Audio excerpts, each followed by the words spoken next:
hot-headed, some are cool-headed, some are very talkative, some are this, some are that. Why did Jesus select such men?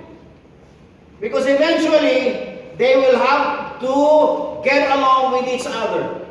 Meron akong pinost sa aking reels. Meron isang coach na tinuturuan niya yung mga bata. Sabi niya, binuksan niya yung makina ng sasakyan. Sabi niya, what is this? Radiator. What is this? The battery. What is this? The engine. So tinuruan niya, sabi niya, alisin mo ang isa dyan, this car will not work. Alisin mo yung baterya, hindi tatakbo, hindi aandar. Alisin mo yung radiator, mag-overheat. Alisin mo yung wire that connects, walang electricity.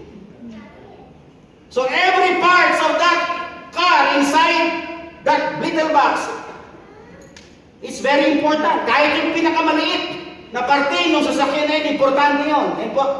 Tinanong niya sabi niya sa mga estudyante, which among of these are important? Ang isang sabi, the engine is the most important.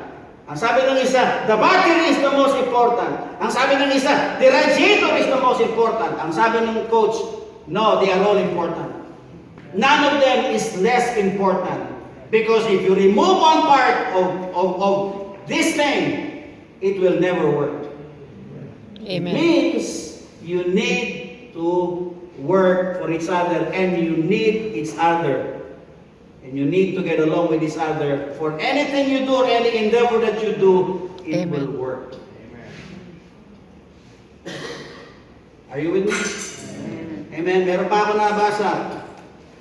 Ganda-ganda ako dun sa pinakikinggan ko Bakit daw yung mga Chinese, hindi sila naiinis sa competition? Tayo mga Pilipino, galit tayo sa competition.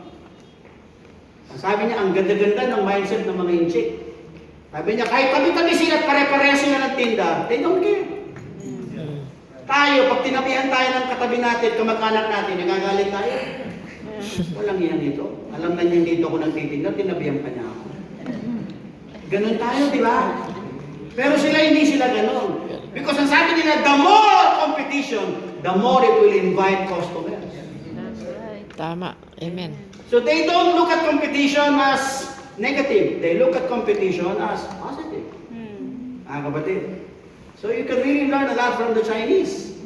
Minsan hindi pa nga mga Kristiyano yan. Mas parang Kristiyano pa yung isip nila kaysa sa atin. Nalulungkot ako dito sa bansa natin 5 minutes lang. Magbe-ventilate lang ako ng aking kalungkutan. This country claims to be a Christian country, isn't it? Japan is not even a Christian country, Brother Marvin. But the Japanese has more delicadeza than most Filipinos. Right. Yung mga prime minister nila rin, yung mga politika nila doon, konting kahiyan lang, baka magharakiri. O they will, out of delicadeza, leave the office. Dito garapalan. Nagsisimba pa yan linggo-linggo. Nangungumunyon pa. Body of Christ. Di ba mga kapatid? Amen po? Wala nang konsensya. Anyway, kasi wala nang malasakit sa kapwa It's over. Totoo. Kaya sabi ko itong simbahan, magandang venue para ma-develop yung mga characters natin. Mga kapatid. Amen po? Huwag natin alisin ang pagiging kapwa-tao. Huwag natin alisin ang pag-ibig sa kapwa-tao. Mga kapatid. Amen. Whether you like it or not, we need each other. Katulad ng engine na yun, we need each other. You cannot do things by yourself. Or else, kahit nga si Kristo na kailangan ng 12 disciples, ikaw pa. Amen. Hallelujah. Alright. So every trial shapes our character. Okay? It proves what kind of individual you are. Mga kapatid. Kaya ako sinasabi ko sa mga bago-bago pa lang pastor, marami ka pang kakaining bigas. Yung iba nagpapastor kaumpisa pa lang gusto ka agad nandun. Hindi naman pwede yun. Amen po. The more na ikaw ay tumatanda sa paglilingkod, the more kang nagpapakumbaba. At kung nag-uumpisa ka lang, mayabang ka na, hindi ka magtatagal. Amen po. Yung nag-uumpisa ka pa lang tumayo sa pulpito at pinapalakpakan ka, tumatanggap ka ng mga papuri, mag-ingat ka dyan. Amen po. Because that can also test your character. Brothers and sisters, hallelujah. So both accolade and persecution will test your character. Kung ikaw ay kinikriticize, minsan maganda rin yun.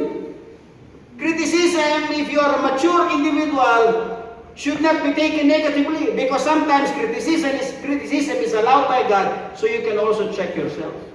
Nakakatakot na yung pinupuri ka lagi. Baka hindi mo na makita yung sarili mong pagkakamali. Amen. Are you with me? Praise the Lord. Hallelujah. Kaya sabi ni Peter, 1 Peter chapter 1 verse 6 to 7, in this greatly, even though for now a little while, if necessary, you have been distressed by various trials. Alright? So Peter is writing this to the believers, so that the proof of your faith, I ask you, does God need a proof? Being an omniscient God, hindi ba niya alam na makakayanan mo? Alam niya, pero ikaw hindi mo alam. Kasi hindi mo alam ang bukas eh. Amen po?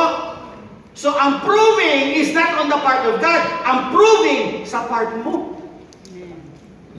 Bakit sa part mo? Kasi yung proving, isusulat yon sa record, mga kapatid, na talagang na-prove na totoo yung pananampalataya mo.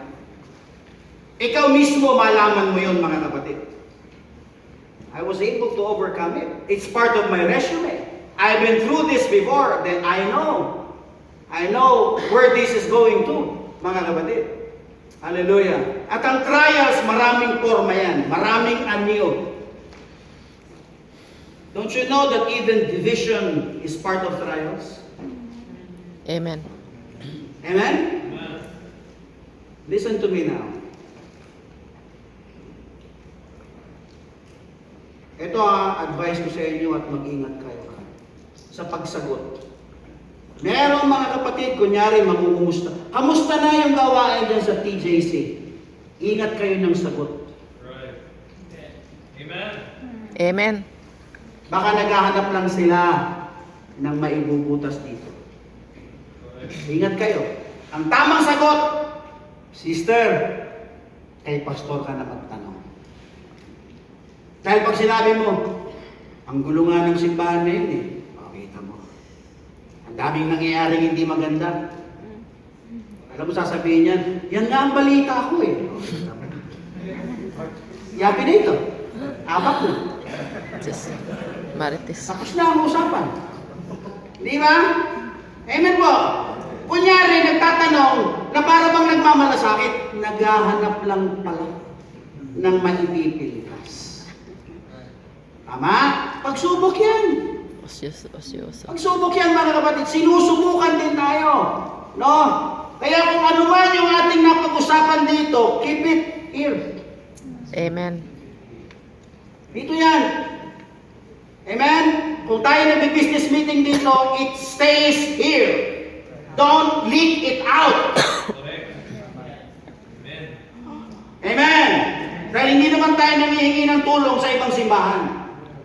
Keep it here. Huwag kayo nag-leak ng information sa labas. Because that can also be